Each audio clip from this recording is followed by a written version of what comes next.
Now, the greatest radio shows of all time. Suspense. The Shadow Node. Washington calling David Harding, counter-spy. Classic radio theater. The Great Gildersleeve. Fibber McGee and Molly. Dragnet. Gunsmoke. The Lone Ranger. Now, step back into a time machine with your host, Wyatt Cox. Good evening, friends of the Inner Sanctum. Well, we go all the way back to August 28th, 1938 for an episode of the Chase and Sanborn Hour. You will hear in this hour Edgar-bergen Charlie McCarthy, Edward-Arnold is the host, and Ralph Bellamy, and much more. So that's coming up this hour, the Chase and Sanborn Hour, August 28th, 1938.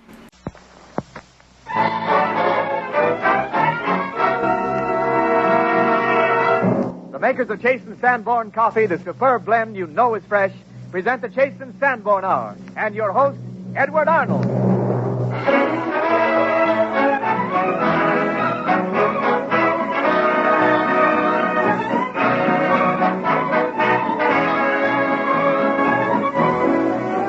Good evening. This is Edward-Arnold inviting you to join us on another Chase and Sanborn Hour with Nelson Eddy, Edgar Bergen, and Charlie McCarthy, Dorothy Lamour, Claude and Clarence Stroud, Robert Armbruster, and the Chase and Sanborn Orchestra, and our special guest, Ralph Bellamy. Tonight, Edgar Bergen has taken Charlie McCarthy to Chicago, where Charlie will be given an honorary degree by Dean Dennis of Northwestern University. And we're all going to hear Charlie as he accepts the degree. You know, Ed, I can't understand that degree Charlie's getting.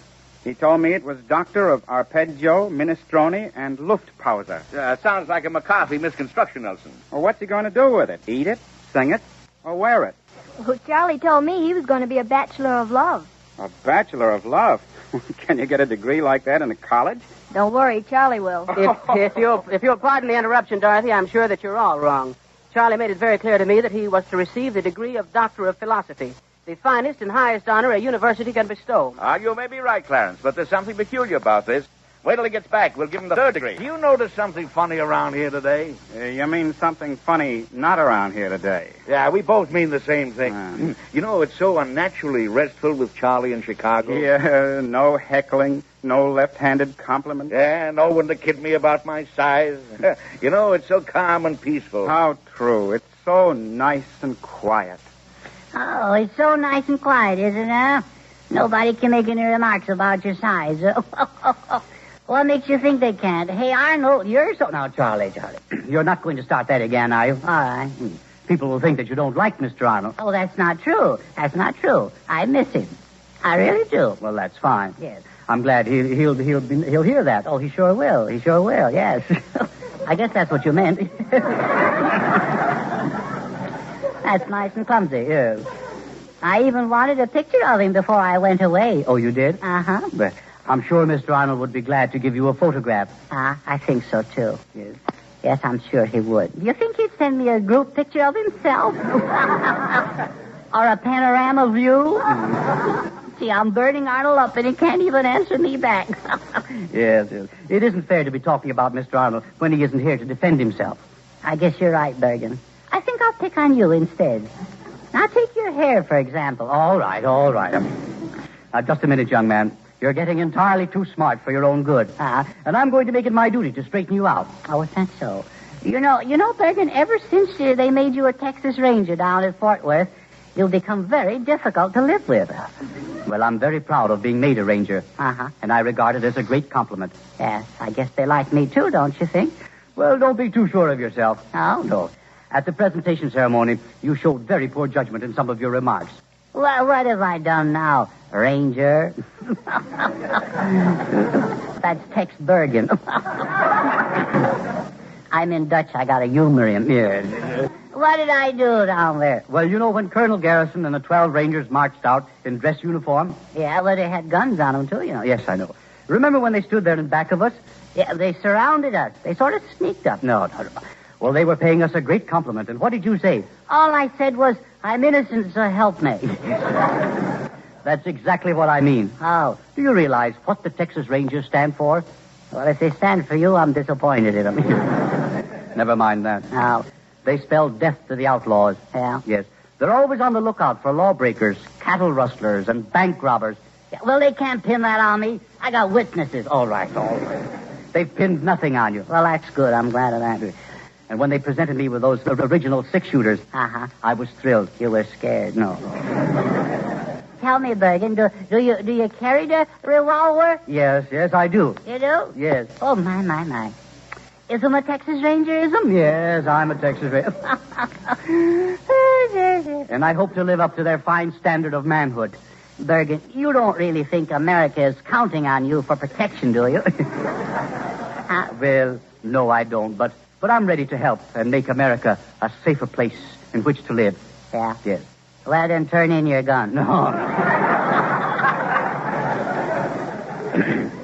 You know, Charlie, I was very proud when I had to say goodbye to them, yes, and for the fine entertainment they gave it and that reception, yes. And, you know, saying goodbye was the saddest part of all. Yes, it was. You know, I wanted to cry all the way to Chicago. Well, I didn't notice you crying on the train. Well, I was interrupted by a blonde girl. Yes. You mean the one you met in the diner? Yeah. Was she pretty? Pretty. She was exotic. Yes. Oh, such lips. Such complexion. Those eyelashes, oh, did you notice them? Were they long? Long, those eyelashes? Yes. They were so long, when she closed her eyes, they got in the mashed potatoes. Well, how did you happen to strike up an acquaintance with her? Well, I walked into the diner, and I couldn't see you, and that's the way it was. Mm-hmm. Well, I was sitting right there. You were? Yes. That's funny. You couldn't see me? No. Well, what I mean is, when I saw her, I couldn't see you. No. Which often happens. Yes. But she was a stranger, Charlie. How did it happen that you started talking with her? He has so much to learn. Well, it's possible, you know. I presume so. We started talking over the salad bowl. I see. I was mixing my own special salad dressing, you know. The McCarthy Creme de la Supreme, you know. Sure. Yeah. Creme de la Supreme. Yeah. Yes, that's how it started, and that's how we started talking. Mm-hmm. Creme de la Supreme. That's right, yeah. Yes. What kind of oil do you use? Oh, the old oil. I start out by telling her I'm lonesome. No, I mean the salad dressing. Oh, yes. What about it? Well, is it good? Oh, forget it, Bergen. It isn't fit for a pig. You might like it, though. All right. Oh, she was a nice girl, though. Yes. Well, where is she now? I lost her in the crowd at the station in Chicago. Before I could find her, I was on my way to the city hall in the mayor's office. Yes. That was a grand reception. You know, there's an added thrill in being welcomed back in your old hometown. Uh-huh. And being made a guest of the city. Yeah. You know, old man Dugan was a guest of Chicago once, too. Yes? Yeah. Did he meet the mayor? No, he didn't. But he had a police escort. He did, yeah. And he had some correspondence with the governor, too. Yeah, he did. Yeah. Governor said no. Yeah. So he stayed. Yeah. Poor Dugan. He got his welcome in reverse. Yes, he did, yes. Oh, well, that's the way it goes. Say, when do we go back to Detroit? I like playing at that state fair. Well, I'm not taking you anyplace until I get a rest. What's the matter? Well, Charlie, you wear me out. Is that so? Yes. What's the matter, Bergen? Is it your gout? No, it's not my gout. Oh. Charlie, I don't mind telling you, I couldn't make many of these personal appearance tours with you. You couldn't? No. Well, Bergen, I don't mind telling you, you couldn't make many of them without me. I think we've heard quite enough from you, Charlie. All right. Take it away, Hollywood.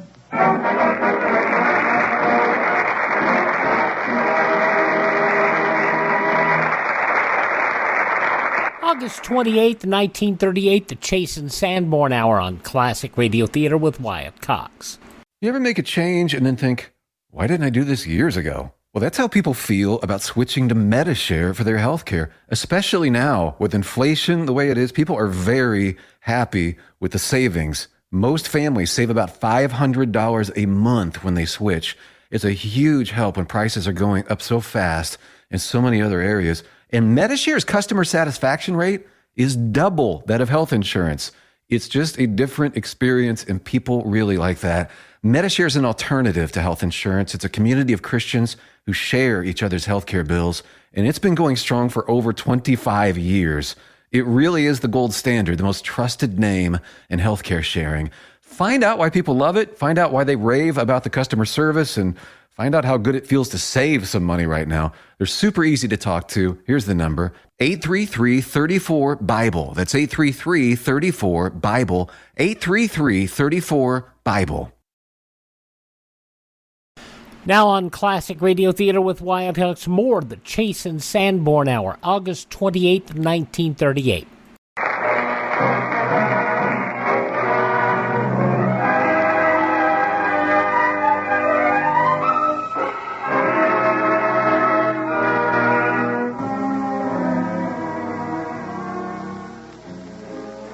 Anyone who saw The Awful Truth or Boy Meets Girl certainly has enjoyed Ralph Bellamy. He was the boy from Oklahoma in The Awful Truth and the motion picture producer in Boy Meets Girl. He plays Ginger Rogers' boyfriend in the latest Astaire Rogers picture, Carefree.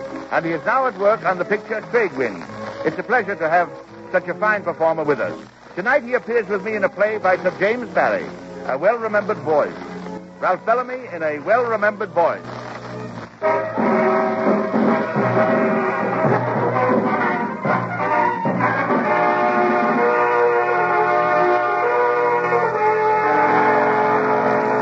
1918. In France, the war was taking place. At home, this scene might have taken place. Have you any message you want to send us? Yes. I shall point to the letters of the alphabet, and we shall spell it out in the usual way. The room is so dark we cannot see the speaker.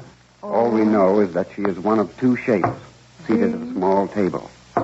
E. Love is the first word. Now the second word.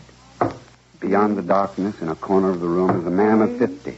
He is paying no attention to the seance at the table. Bad.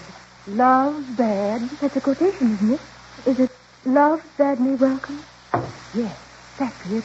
Love bade me welcome. Table is moving again. Yes, and so strangely. Is anyone working against you? Someone antagonistic? I shall spell out the names. I shall point to the letters of the alphabet. S, A. Is it father? Yes. Oh, I'm sorry. I had no intention. I was just sitting I here think perhaps we'd better call the seance off. May I go to my room, Mrs. Dunn? I feel I should like to be alone. Yes, Laura, dear, of course. Good night. Good night. Good night, Laura. I'm sorry. I was in the way, Grace. I wasn't scouting you or anything of the sort. It's just that I can't believe in it. Oh, Robert, you would believe if Dick had been to you what he was to me.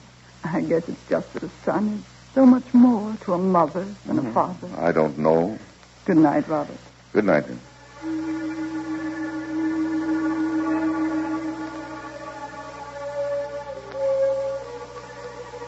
Father? Father? Dick, I've come to talk with you for a while, Father. It's you, Dick. It's you. It's me, all right. Don't be so scared. We don't like that. My boy, my boy. Come on. Don't fuss. Let's just try to be our ordinary selves. I'll try. You didn't say you came to talk with me, Dick. Not with me. Sure. But your mother. We can only come to one, you see. Only come to one? Then why to me? That's the reason. Hello, here's your old smoking jacket. Greasier than ever.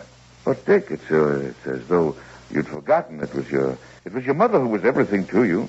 I used to feel so out of it, but, of course, you didn't know. Lots of things I didn't know are clear to me now. I didn't know that you were the one who would miss me most, but I know now. Me miss you most, Dick? I tried to work just as I did before. I go to the club. Dick, I've even been to a dinner party. I said I wouldn't give in. We like that. But my boy... Now then, behave. Smile, Father, smile. I tried to, Dick, I tried. Got your pipe? I don't seem to care about smoking nowadays. What? Just because I'm dead? You that try not to give in? I won't have it. Come on. Get your pipe and be quick about it. Yes, Dick. And you'd better burn your thumb with the match. That's the way you always did. There. How's that? That's you. Like it? Well, it's nice, Dick. You and me by the fire. Yes, but sit still. Sit still. How often we might have been like this, Father? And weren't? Yes, how often? Look, you've still got my fishing rods here. You love fishing, Dick. Why didn't you go with me oftener? You know, I'll tell you a funny thing. When I went to soldiering, I used to hope that I wouldn't lose my right arm because it'd be so awkward for casting. Somehow I never thought I should be killed. Lots of fellows thought that about themselves, but I never did. was quite a surprise to me. Oh, Dick. Haven't you gotten over it yet? No. I got over it long ago. I wish you people would understand what a little thing it is. Tell me, Dick, what about the veil? I mean the veil that is drawn between the living and the... The dead? Yes. How funny you shy at that word. Well, I suppose it's like a mist, huh? The veil's a queer thing, Father. Yes, it's like a mist. But when one has been at the front for a bit, you can't think how thin the veil seems to get. I suppose it seems thin when you're out there because just one step takes you through it. Dick. Come on, smile. Don't let that pipe go out. Dick, the day that you... I died? Yes. I don't remember being hit. I don't remember anything until the quietness came. Suddenly becomes very quiet. Quieter than anything you've ever known. When I came to, the veil was so thin I couldn't see it at all. My first thought was, which side of it have I come out on? Let me look at you again, Dick. There's such a serenity about you. Serenity. That's the word. None of us could remember what the word was. It's a swell thing to have. I wish you could get it, too. Oh, I'll try. Say, I've been gabbing here all night. Now, you tell me some things. What about, Dick? About the war? No. We have a fine for speaking about the war. I just want to know little things like, has the bathroom tap been mended yet? Huh? Well, I'm afraid it's just tied up with a string still, Dick. But it works all right. It only needs a washer, you know. Yeah, I'll see to it. Who's the president of the student body at school? The president of the student... I'm sorry, Dick, but I don't know. I suppose not. Is Mother all right? Yes, but very sad about you, Dick. Oh, that's not fair. Why doesn't she cheer up? Oh, it isn't so easy, my boy. Pretty hard on me, you know. How's that? If you're sad, I have to be sad. That's how we have to work it off. I'll always remember that. And I'll tell your mother. Oh, but she won't believe me, Dick. You'll have to tell her yourself. Can't do that, Father. I can only come to one. Well, she should have been the one. She loved you best, Dick. Oh, I don't know about that. Do you ever see Laura now? Yes, she's staying with us at present. Is she? I think I should like to see her. If Laura were to see you... Oh, she wouldn't see me. She's not dressed in black, is she? Oh, no, in white. Good girl. I suppose Mother's in black. Of course, Dick. That's too bad. Dick, were you engaged to Laura? I never really knew. No. I sometimes thought of it, but it rather scared me. I guess that's how it was with her, too. Say, here's something new, Father. This table, it never used to be in this room. No, your mother had it put there. I used to play backgammon on it. What game does Mother play? I don't know that it's a game, Dick. Who plays it with her, Laura? Well, she helps her. Good for Laura. What are all these letters of the alphabet for? Do they convey no meaning to you, Dick? No, why should they? Oh, no reason at all. Let's go back and sit by the fire. I never knew much about indoor games anyway. Robert? Was that Mother calling, Father? Yes. You will speak to her, Dick. Let her hear your voice. Only one may hear me. Robert, Oh, never mind now. I wanted you to bring this alphabet up to me, but I'll take it myself. Grace. What's the matter? What is it? Mother. Didn't you hear anything, Grace? Well, no. Perhaps Laura was calling. Yes, perhaps she was. I wish Laura would come back and say goodnight to me. Well, maybe she will. I'll ask her. Father, that was wonderful. Oh, you should have gone to her, Dick. Mother's a darling, but she doesn't need me as much as you. Oh, I don't know.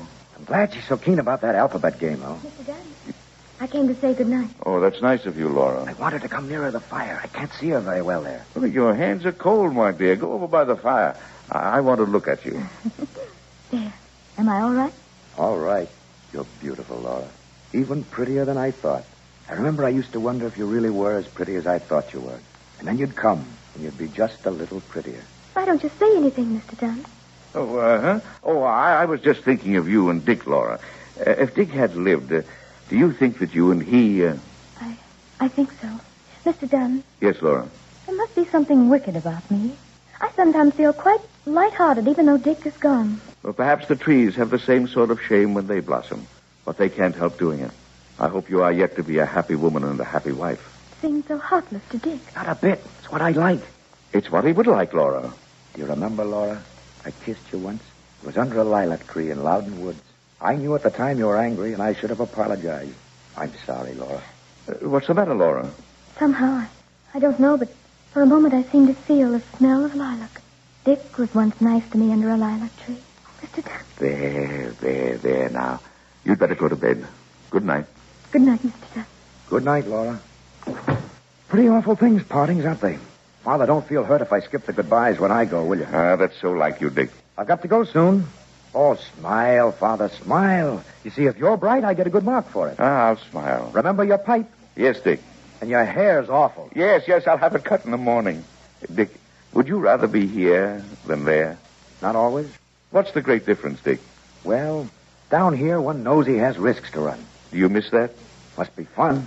And your gaiety, Dick, is it all real or is it just put on to help me? It's half and half, Father. And when will you come again? I can't tell. I can't always get through. They keep changing the password. It's awfully difficult to get the password. Well, what was it tonight? Love bade me welcome. Well, how did you get that, Dick? I'm not sure. There are lots of things I don't understand yet. Yes, and there are lots of things I don't understand either. Dick, did you ever try sending messages from there to us? Me? No. Or did you ever get messages from us? No, how could I? Oh, is there anything in it? Dick, this table, your mother. It was not a game. Dick, where have you gone? Dick! Smile, Father. Don't forget to smile.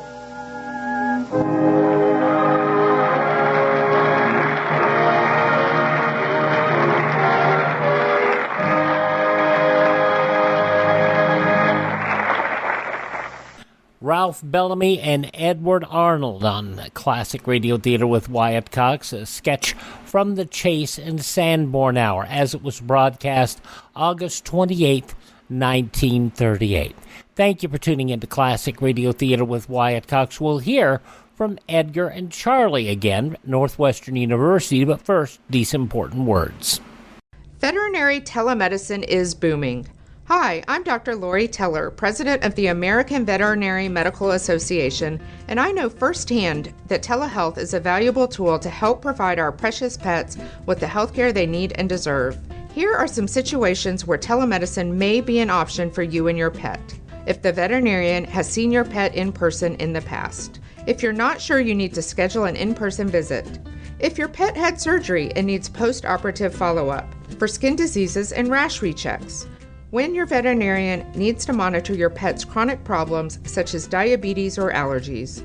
If there are behavioral issues or training challenges. Or for hospice care. It's always good to have your session in a quiet place with good lighting. If you're not sure if you should set up a telehealth session, call your veterinarian and they'll let you know. To learn more, check out avma.org/telehealth. avma.org/telehealth.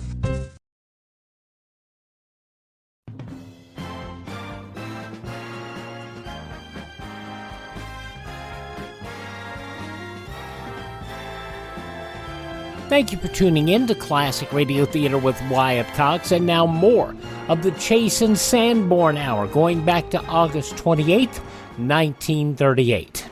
Well, Edward, inasmuch as this is your last day with us, let me express the sentiments of our entire group by telling you that your stay has been extremely delightful. Well, thank you, Clarence, and I want to tell you, boys, I've enjoyed every minute I've spent with you. When I leave you, I'll definitely feel that I'm missing something. Oh, look at me. I didn't take it. That's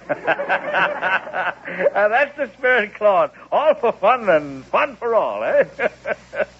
Edwards, such laughter as that is a joy to hear, I can assure you. You have a way of giving yourself up to mirth with such complete abandon, such gusto. I'll wager at times you laugh so heartily that you have to hold your sides. Can you reach them? Well, that's beside the point. Edward's life has been enriched by his ability to laugh. For laughter is truly more precious and more lasting than gold. Say, that makes me feel like a millionaire with money to burn. That's $10 for you, Claude. There's your change. Gentlemen, laughter is a gift that wealth can never buy. Suppose, Claude, you were looking for a man who laughed throughout the day, laughed at everything he saw, everything he heard. Where would you seek him? In a palace or in an humble cottage? In a padded cell. Well, that's a little extreme. Laughter is a very normal thing and can be very helpful. Suppose you found yourself on the horns of a dilemma, torn between conflicting emotions, pulled first this way, then that way. Would you laugh? Bad split.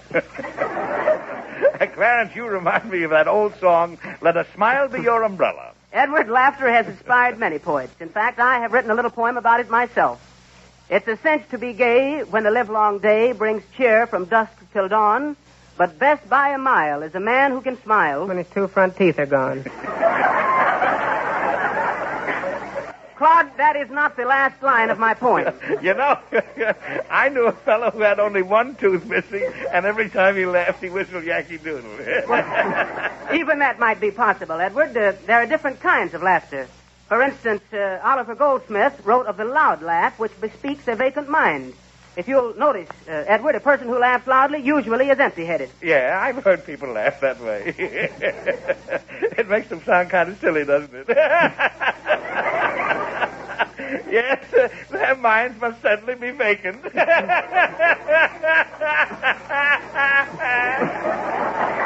Well, Edward... He hasn't got a brain in his head. Claude, Edward's laugh is genuine and sincerely robust. If he's not careful, he'll bust something.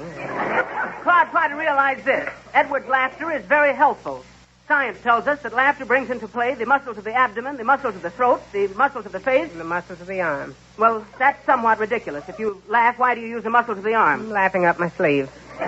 You're laughing up your sleeve? Yes. Ha. Well, why the short laugh? I'm wearing short sleeves today. Oh. Claude, how can you jest at a time like this? Yeah, Claude, this is no laughing matter. Well, thank you, Edward. I am proud to say that for generations, the Strouds have passed down the rich heritage of laughter. Our ancestors have always laughed, even in the face of adversity. In the Battle of Waterloo, a Stroud died laughing. In the Battle of Bunker Hill, a Stroud died laughing. When I was brought into this world... The doctor died laughing.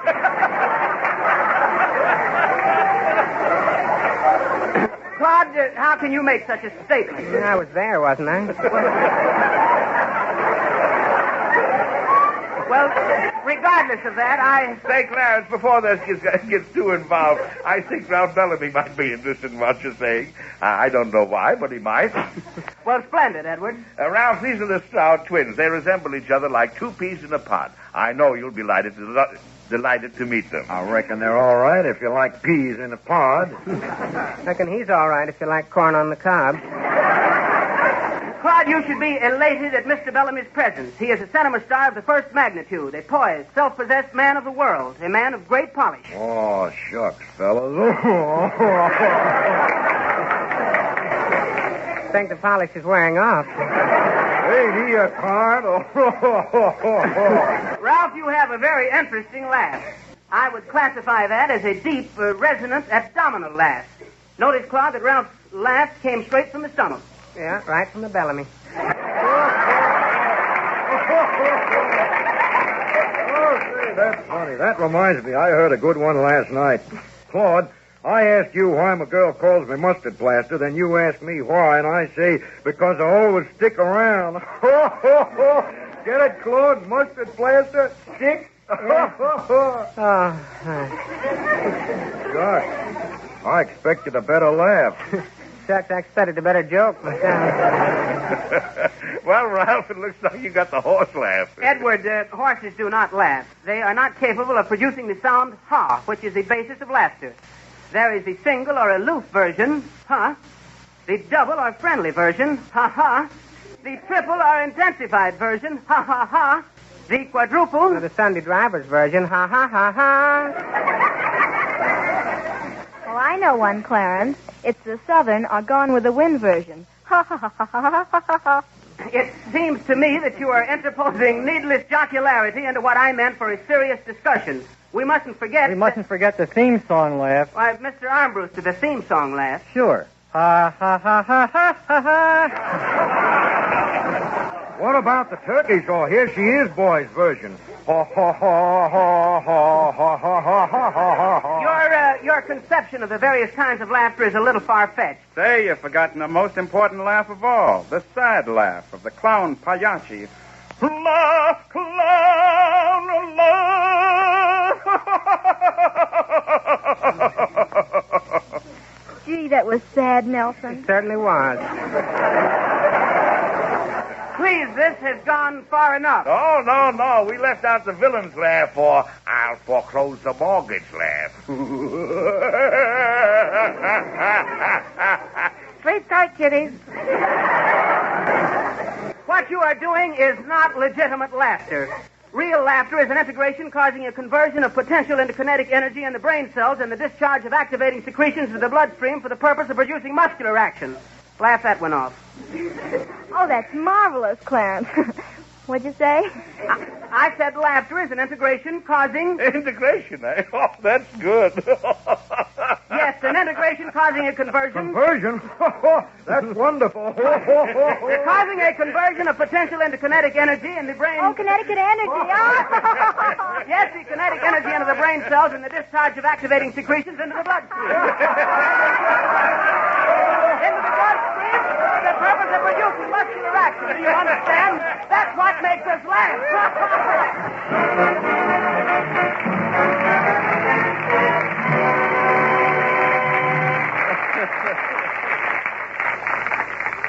And that is no laughing matter. August 28, 1938, the Chase and Sanborn Hour on Classic Radio Theater with Wyatt Cox. The Chase and Sanborn Hour ran from 1929 until 1948. Maurice Chevalier, Eddie Cantor hosted the show for a period, Jimmy Durante, and a number of other people. And of course, then you hear it as you do in this show. Some of the people who are very pronounced on the show were Edgar-Bergen, Charlie McCarthy, and W.C. Fields. Walter Winchell was also on the show for a period, and the show was a delight. And we can't forget to mention the host for many of the shows in the 30s, Don Amici. Now, let's get to the conclusion of the Chase and Sanborn Hour. Head back to Chicago to hear how Charlie's honorary degree presentation is going. Today is Red Letter Day in the life of our perambulating pal, Charlie McCarthy. Edgar Bergen's alma mater, Northwestern University, is awarding an honorary degree to Charlie. And he is in Chicago, all spruced up and raring to go to accept. Charlie, all of us congratulate you. I'll bet you look awfully cute in that hat and gown. Yeah, if only Dottie could see me now. I look so academical, but I feel like a fool. I think you look very good in that outfit, Charlie. Oh, yeah? Yes. I feel awfully silly in this kimono. It's a gown. Oh, all right, so it's a gown. But I still think it would look better with a belt in the back. Yeah, I see. No, Charlie. No? No. No. Uh-huh. Maybe I should have worn a slip under it. It's awful drafty. It really is. It's drafty. That's what it is. Well, haven't you got your suit under it? My suit, oh. I knew I forgot something. Charlie, don't tell me that you've got... Bergen, this isn't the place. Say, why do they call these four-cornered hats motorboats? No. It's a cap. Oh. And it's called mortarboard. Oh, yeah. Well, it's all right, I guess. I look better in an off-the-face hat, bro. But it fits good. I'll say that for it. Yes. Well, you see, it's held down by vacuum. Yeah. Well, I got what it takes. Yes, you certainly have. Yes. I still say this kimono ain't made right. I don't know. It just ain't chicky, that's all. It just ain't chick. I don't know. Charlie, you have the wrong attitude about your cap and gown. Do I? Yes, you have. Oh. And remember, I expect you to be dignified and serious when the degree is conferred upon you. Oh, sure. And another thing. Oh, enough of this small talk. How about slipping me the wool hide? All right. Sheepskin. Yeah, sheepskin. Yeah, that's what it is. When do I get it? All right. Do I get it or do I get it? Oh, don't be impatient. Dean Dennis will be here very soon. Yeah. Well, Bergen. Well, don't look now. What's the matter? Here comes the guy with a mate to my gown. Well, that's Dean Dennis. That's Dean Dennis. How do you do, Mr. Dennis? Hello, Edgar. Charlie, this is Mr. Ralph Dennis, Dean of the School of Speech, Northwestern University. See, he's got a long name, hasn't he? He's important, huh? Oh, yes. Don't let it frighten you, Charlie. My friends call me Si. Oh, well, that's better. Hi, Si. No. Not so fast, Charlie. Oh, all right. Hi, Dean. Charlie McCarthy. Yes, Your Honor. No, I mean...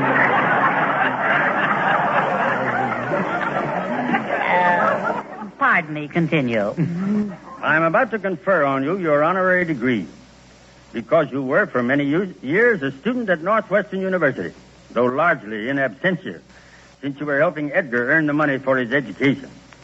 Further, you are possessed of a capacity for research surpassed only by your ability to speak for yourself. You are known for your wit and wisdom, not to mention your willingness to borrow all your ideas from the person nearest you. You are a prince of parasites, violent in company, churlish in behavior, acid in conversation, wooden-faced in all relationships, and thus in all respects a typical product of higher education in America. You are famed for your investigation into the value of timber in voice production and are nationally known as a contributor to a field of entertainment which deserves the fate you have brought upon it. Therefore, I present you with this sheepskin and this honorary degree, Master of Innuendo and Snappy Comebacks.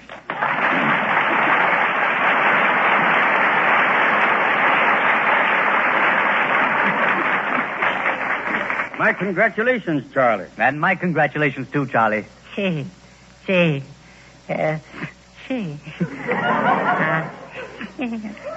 is that all you can say? Gee whiz. This is it's embarrassing. What's the matter, Charlie? Well, I've just been made master of innuendo and snappy comebacks, and Bergen can't think of a thing to say. Personally, Charlie, I think you've well earned this degree. Thank you, Dean Dennis. But it's all a little confusing. It is? Why? Well, once you call me a prince of parachutes. No. I mean parasols. No, parasites. Parasites. So what is a parasite? A parasite, Charlie, is a person who lives off the efforts of others. Oh, lives off the efforts of others, yes. Yeah. Say, who's getting this degree, me or Bergen? You are, Charlie, and you deserve it. Now, is there anything else you want to explain? Yes, there is. First you say I was a student at Northwestern, and then you turn around and say I was a student in absentia. Now, where was I? That's right, Charlie. You were a student in absentia at Northwestern. In absentia at Northwestern, yes. Well, you wormed out of that all right. But it clears up nothing. That means that you were absent most of the time. Oh, absent, yeah. Oh, I majored in that. We understood that, Charlie, and took into consideration that your time away from school was spent in helping Edgar get through college. Yes. How I sacrificed for that boy. And what has he done for me? Look at him. I can't. It is true we did work together so that I might get a degree. Yeah. And I'm proud to say that I got it in only 3.5 years. Yes, you did. But it was only a 2-year course. Oh.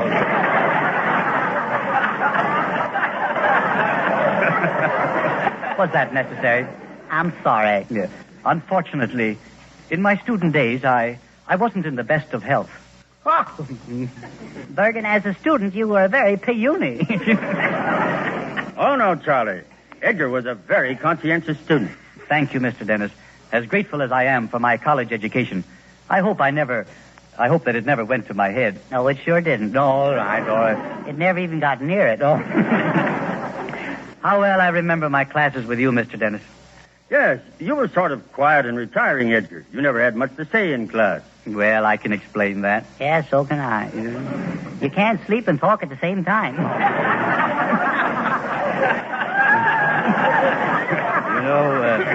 You know, this meeting with you, Mr. Dennis, revives so many pleasant memories. Yes, it does. It certainly does. Yeah. Say, wait a minute here. I've been reading this goatskin. Sheepskin? Yeah. Yeah? And here, whatever it is, and it says here that I am a prince of parasites and violent in company. Now, that's an insult in sheep's clothing. That's what it is. Charlie, you don't understand what it means. No, I guess not. Yeah. Well, I know what it means. It means I've come 2,000 miles to be insulted. That's what it means. Oh, no, Charlie. Master of innuendo and snappy comebacks is most unusual.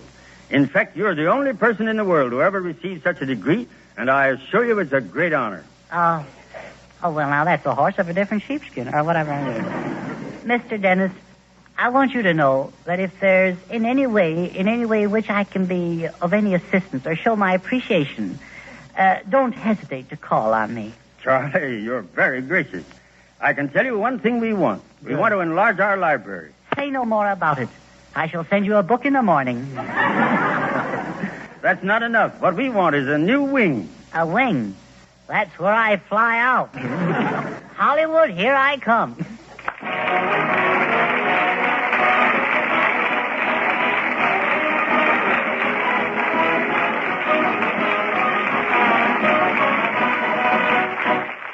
Interestingly enough, Edgar-Bergen never got an honorary degree, but Charlie did. At the end of Bergen's life, it is interesting to note that in his will, he left $10,000 for the continued maintenance and upkeep of Charlie McCarthy. And his daughter, actress Candice Bergen, never got a dime from her father's will. And she made a statement after that happened that she said she had fought all her life to get her father's approval, and she never did, and the will proved it, at least according to her. In mid-September of 1978, Bergen announced he was retiring after more than 50 years in show business, sent Charlie McCarthy to the National Museum of American History at the Smithsonian. He opened at Caesars Palace, Las Vegas on September 27th for a 2-week farewell to show business engagement. He never completed the engagement. 3 days later, September 30th, 1978, he would die of kidney disease.